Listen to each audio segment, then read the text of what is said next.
Well, good afternoon, everyone, and can I begin by acknowledging the Gadigal people of the Eora Nation as the traditional owners of the land on which we meet, and pay my respects to their elders, past and present, and also thank the Affinity Foundation for the kind invitation to speak today. This isn't the first time that I've had the pleasure of joining Affinity for an event, and I suspect it won't be the last. And anyone who's familiar with the work of Affinity and Armet will know that it's fair to say that persistence is regarded as a virtue of Affinity. Um, I also want to acknowledge the work of Armet and this organisation in seeking to build harmony and doing so through intercultural and interfaith dialogue. This is important work and perhaps has never been more important in our society.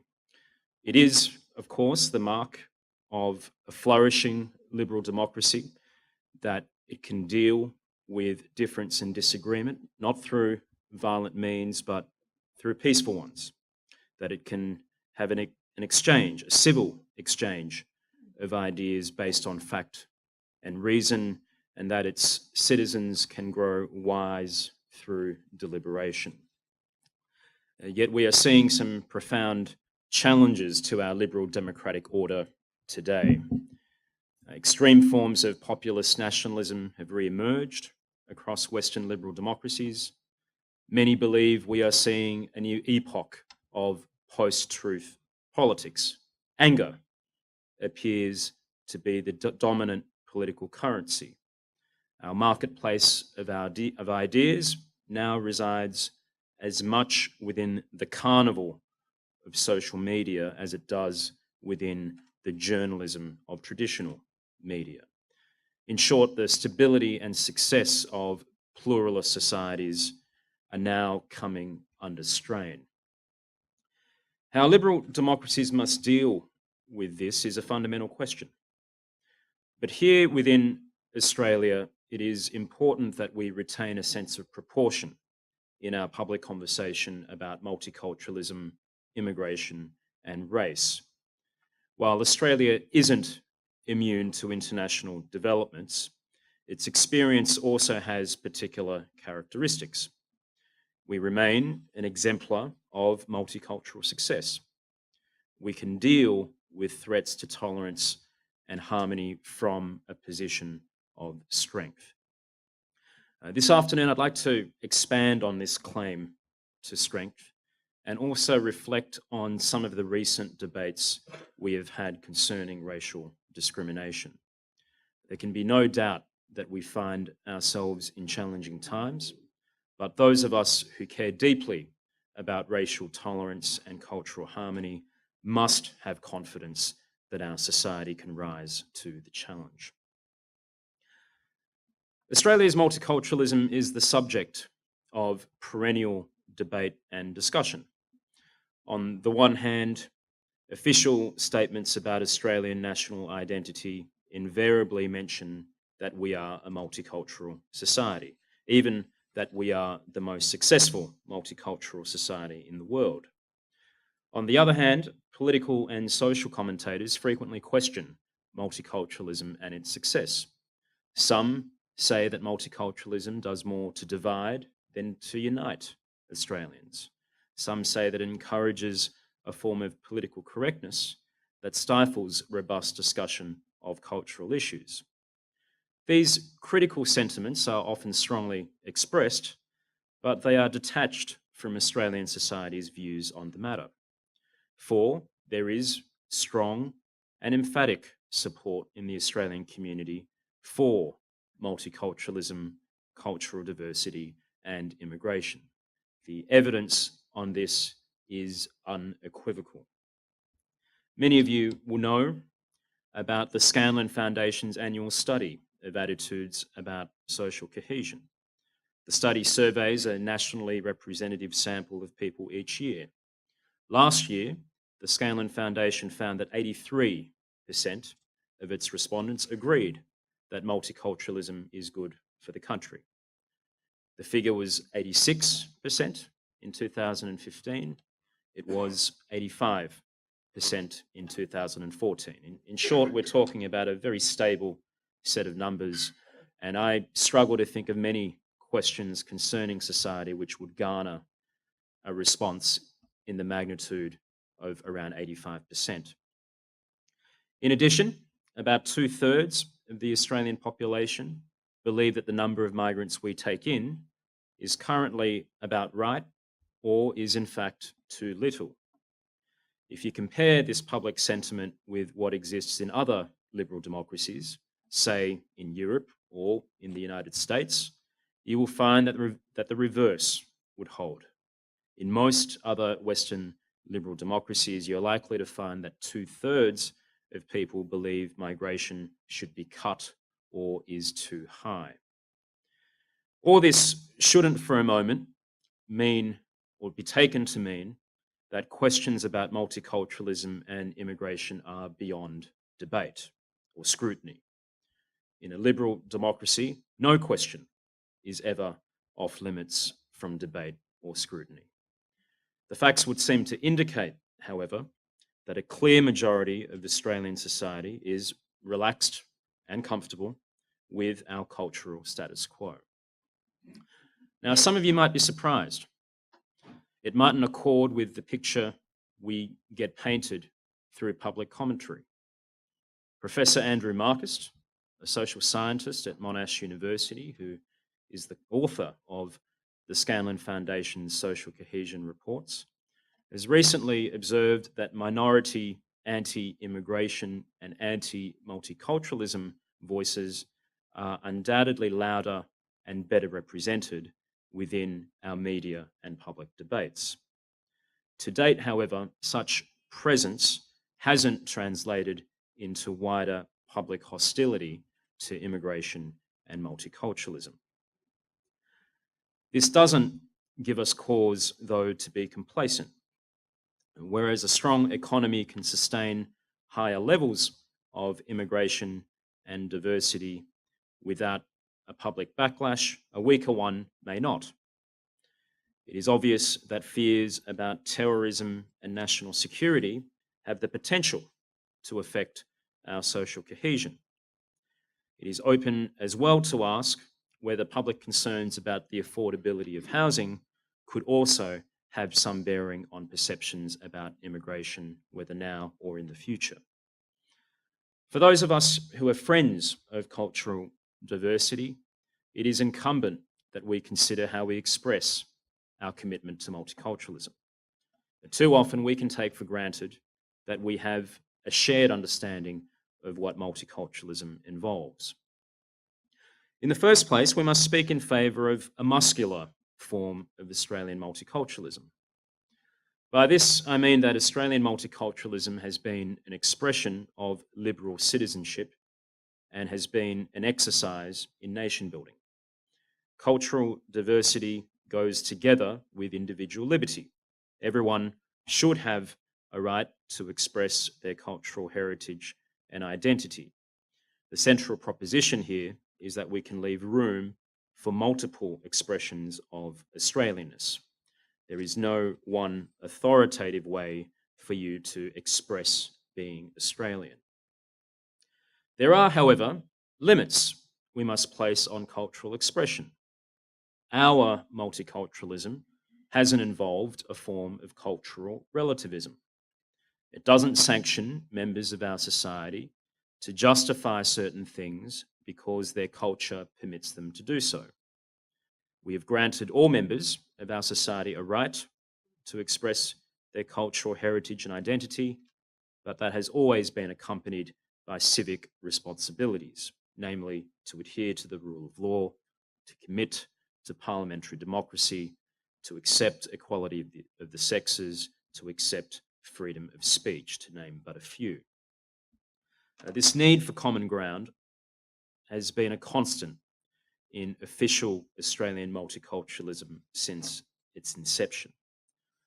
As affirmed in the federal government's recent multicultural statement, any cultural diversity must be based on the values of respect, equality, and freedom.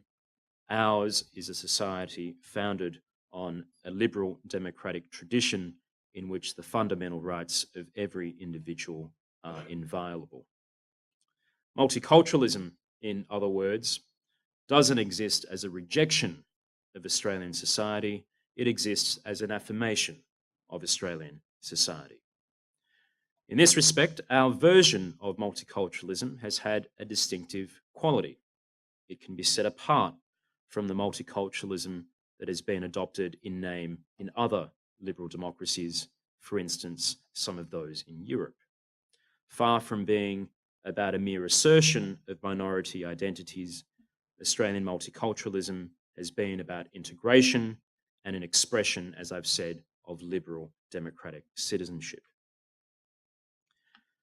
At the federal level, Australian multiculturalism finds its legislative expression through the Racial Discrimination Act. The Act, which came into effect in 1975, prohibits racial discrimination and guarantees equality before the law regardless of race. During the past 4 years, we have had significant debate about Section 18C of the Racial Discrimination Act. This is the section, as many of you would know, which makes it unlawful to do an act that's reasonably likely in all the circumstances to offend, insult, humiliate, or intimidate another person or group of people because of their race. As many of you would also know, the Federal Parliament recently debated proposed amendments to the Racial Discrimination Act, amendments which the Senate blocked last month. I'll come to that very shortly, but before I do, I think it's worth outlining some of the background to the proposed amendments put forward in the Human Rights Legislation Amendment Bill. In 2014, of course, the federal government did attempt to repeal Section 18C, following an election pledge to do so. The proposed legislative change was abandoned after widespread public opposition to the government's proposal. Last November, the federal government revisited the issue by announcing that the Parliamentary Joint Committee on Human Rights would conduct an inquiry into freedom of speech. The Joint Committee was charged with considering whether there should be reforms to Part 2A of the Racial Discrimination Act and also the complaints handling process of the Australian Human Rights Commission, which is the body that administers the Racial Discrimination Act and other pieces of anti-discrimination legislation at the federal level. The inquiry was announced following some public interest and debate about Section 18C, sparked by a case involving Ms. Cindy Pryor and a number of Queensland University of Technology students, and also a complaint relating to a cartoon about Aboriginal fathers by the late cartoonist of The Australian, Mr. Bill Leake. In these matters, respectively, the Federal Circuit Court summarily dismissed the case brought forward by Ms. Pryor, and a complaint which was lodged against Mr. Leake was withdrawn. Now, it has been my view, and that of the Australian Human Rights Commission, that Part 2A of the Racial Discrimination Act strikes an appropriate balance between freedom of speech and freedom from racial vilification. Over the past 20 years or so, courts have consistently interpreted Section 18C to apply only to acts that have serious and profound effects, which are not to be likened to mere slights. Based on the judicial interpretation of the Act, the mere claim of having been racially offended, insulted, humiliated, or intimidated isn't determinative of a breach of Section 18C occurring. Rather, a court must consider whether the reasonable person of a target racial group would have found an act to be racially offensive, insulting, humiliating, or intimidating. Finally, and perhaps most crucially, since its introduction to the Act in 1995, Section 18C has been accompanied by Section 18D. This section exempts anything from breaching Section 18C if it is artistic work or any statement or discussion done for any genuine academic, artistic, scientific, or other genuine purpose in the public interest, and any fair comment or fair reporting, provided something was done reasonably and in good faith. In its final report, handed down at the end of February, the Joint Committee made no recommendations for any concrete change to Section 18C. Instead, the committee offered a range of options on potential reforms to the section that had been canvassed through the inquiry and supported by at least one member of the committee. After considering the Joint Committee's report, the government proposed to amend the Racial Discrimination Act, namely to remove the words offend, insult, and humiliate from Section 18C and to replace them with harass. It also proposed inserting an ordinary reasonable person test for determining whether alleged offensive conduct would breach Section 18C. In my view, as Commissioner, these changes, had they been enacted, would have involved a weakening of the Racial Discrimination Act. Had they been enacted, these changes would have left Australians who had experienced racially offensive, racially insulting, racially humiliating acts of a serious kind without a civil legal remedy. A change to the law would also have created some uncertainty, as the full effect of having the word harass in Section 18C would not have been clear until there was judicial consideration of the provision. Moreover, there was a significant risk that a change to the law would have signalled that it would be acceptable to racially offend, racially insult, or racially humiliate others. There were additional difficulties, in my view, in having an ordinary reasonable person test, in that it may not have done justice to the lived experience of racial difference and racial discrimination. There were other proposed changes by the government of a procedural kind, namely to the Australian Human Rights Commission Act, which relates or related to the Commission's handling of complaints under the Racial Discrimination Act and other legislation concerning sex, age, and disability discrimination. Many of these proposed changes reflected recommendations made by the Commission itself, which the Commission believed would assist it in being more effective in dealing with vexatious and unmeritorious complaints. Sorry for giving you some of this background, but I do believe it's important that we have the sequence right. Late on the 30th of March, the Senate voted down the proposed amendments to the Racial Discrimination Act, and while substantive changes to legislation concerning racial vilification were rejected, the Parliament did endorse some changes. It did legislate for a number of process changes relating to the Commission's work in the form of amendments to the Australian Human Rights Commission Act. Now, it's hard to think of any legislative provision that has been so extensively debated in recent times as Section 18C. You may well be tired by now of hearing about it or debating it. But in the parliamentary debate about the proposed changes to the Racial Discrimination Act, we saw a divergence of views which those following the non-stop debate during the past 4 years will find readily familiar.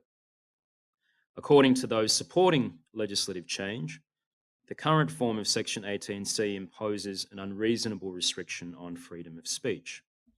For example, in his second reading speech introducing the bill to amend the RDA, the Attorney General characterised the current wording of Section 18C as, quote, political censorship, pure and simple, and, quote, an inappropriate barrier to people expressing their legitimate opinions. Senator Bernardi described it as, I quote, a weapon of mass destruction in the battle for freedom in this country. By contrast, those opposing the changes made clear their concerns about the risk of giving license to racism and about setting a standard for society. Senator Dodson claimed that amending Section 18C, I quote, will not promote freedom of speech, it will promote racial hate speech and racial discrimination, quote. Senator McKim reflected that changing Section 18C would, and I quote, send a message out in the Australian community that it is now easier to say racist things and be racist in Australia, quote. Meanwhile, Senator Lambie said that, and I quote, Section 18C does not restrict freedom of speech. It is about providing a benchmark for human decency, quote. If we were to pause for a moment and reflect on what this debate has demonstrated, a few things are clear. First, it is clear that there is strong community support for the current wording of the Racial Discrimination Act. A Fairfax Ipsos poll last month of 1,400 voters found that 78% of Australians believe it should be unlawful to offend, insult, or humiliate someone on the basis of their race or ethnicity. This finding echoes an essential research poll done in February, which found that over 75% of respondents did not believe people should be free to offend, insult, humiliate, or intimidate others on the basis of race. That essential research poll found that only 10% of Australians believe people should have the freedom to insult and offend people on the basis of race. When such empirical findings are considered alongside the state of public opinion concerning multiculturalism, which I referred to earlier, it is clear that there is very strong support both for multiculturalism and for racial vilification laws in their current form. This is arguably no coincidence or accident. Australians, by and large, embrace our multiculturalism. And if we support multiculturalism, it follows that having in place laws against racism is essential. If we reject racism, it is only appropriate that we have laws that prohibit racism. Laws exist, at least in part, to set a standard for what is acceptable public conduct. There's another aspect to community views. It should be clear that the majority of Australians recognise that freedom of speech, as with every other freedom, is not absolute or unqualified. As the saying goes, my freedom ends where your freedom begins. I may have the freedom to punch the air in front of my face, but that freedom ends where your nose begins. Any right to express bigotry must not exist at the expense of a right to live free from bigotry's effects. Freedom also doesn't exist in a vacuum. As a liberal democracy with a multicultural character, we value freedom alongside civility, tolerance, harmony. The expression of one person's freedom can have a very real effect on another person's freedom. In the case of racially charged speech, one person's exercise of free speech could well harm the freedom of another. Indeed, one of the effects of racial vilification is that it can silence those who are on the receiving end. The victims of racism may find the experience makes it more difficult for them to exercise their freedom. We can't assume that people who are confronted with racist speech will always have the power to speak back, particularly if they have to speak from a marginal position. Finally, the debate about the Racial Discrimination Act has revealed the ongoing political contest about who constitutes mainstream Australia. On this question, it is worth noting the public comments of parliamentarian Ian Goodenough, who chairs the Parliamentary Joint Committee on Human Rights, and I quote, many mainstream Australians are resentful of the emergent culture of political correctness, which prevents them from expressing their opinions on certain sensitive cultural issues in workplace and social settings where minorities are involved. Anecdotally, there is a perception that certain ethnic minorities are afforded greater protections from constructive criticism than mainstream Australians through political correctness. Rightly or wrongly, this perception does exist, and I would like to see the playing field levelled. Quote. A few questions. Who exactly is in the mainstream and who is in the minority here? If we are to consider the proposition that there is a view out there on racial vilification that can be described as reflecting mainstream Australia, should we consider that to be held by those of a certain majority ethnic or cultural background? Or should we be considering the mainstream to be represented by the 3/4 of Australians who believe it should remain unlawful to offend, insult, humiliate, or intimidate others on the basis of their race? Should we consider the mainstream to be represented by the nearly 9/10 of Australians, or 8/10 of Australians, who believe multiculturalism is good for the country? Perhaps one telling lesson we've had from the debate so far is that mainstream Australia may no longer be the group some people have in mind. A few reflections in conclusion. There remain significant challenges that we face on racial tolerance and community harmony. As I've said, there are signs that we may well be living in an age of populist nationalism, and such nationalism leaves little room for diversity. It regards immigration not as a source of invigoration for nations, but rather as a source of contamination. Such nationalism can have powerful appeal. It's not just that it appeals to fear and anxiety, but also to a sense of cultural loss, a nostalgia that people may have for their country of old, or an older way of life that appears to some modern eyes to possess greater integrity and authenticity. It's also powerful because nationalism of a certain kind can encourage people to believe there should be no limits or restraints on what can be done in the name of one's nation. Recently, I read about Rhythm Zero, a work of performance art by artist Marina Abramovich in 1974, so some decades ago now. The work, performed in Naples, involved Abramovich standing still for 6 hours while an audience was invited to do whatever they wished to her using any of 72 objects she had placed on a table. She made clear that she accepted responsibility for whatever happened. The audience began rather tamely in responding. Members of the audience would touch her or rearrange parts of her body or clothing. But by the third hour, all of the artist's clothes had been cut from her with the razor blade that was one of the objects that was placed on the table. By the fourth hour, blades began cutting her skin, and various assaults of a sexual nature were carried out.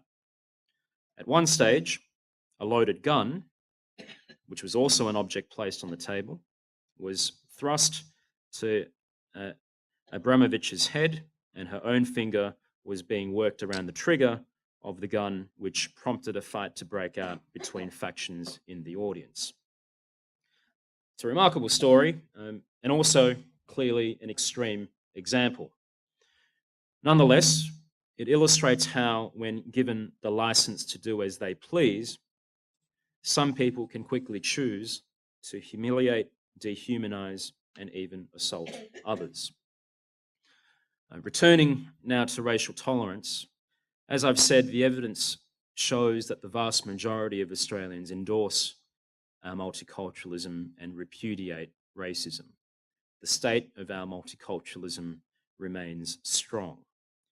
Yet I fear there is a small minority who may act upon their intolerance or bigotry if they are given the permission to do so. We must never take our tolerance and harmony for granted. All of us have a responsibility to remain vigilant and to do our part to set the right standard for our society.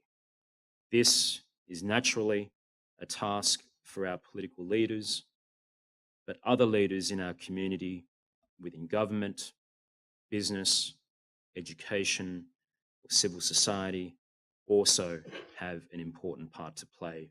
We all have our part to play. Thank you very much.